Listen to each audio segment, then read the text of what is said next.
May gasoline station dito. ATM. So ito yung nightlife ng Port Barton. So dito sa area medyo parang walang mga business establishment na masyadong yung parang ayun, meron ako nakitang ba yan? Hotel. Nakalimutan ko na yung pangalan. Morningstar. Morningstar, yun, Morningstar nakita natin.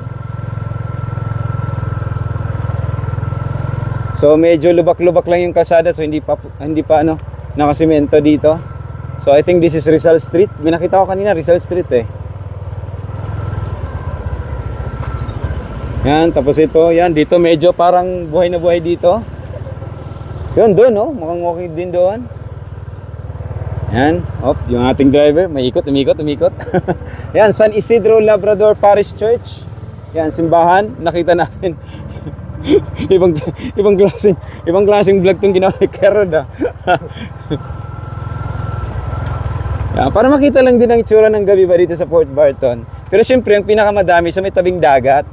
Yan, Aetes Bamboo. Sikat. Yun. Ang Cocorico, nandito tayo sa Cocorico.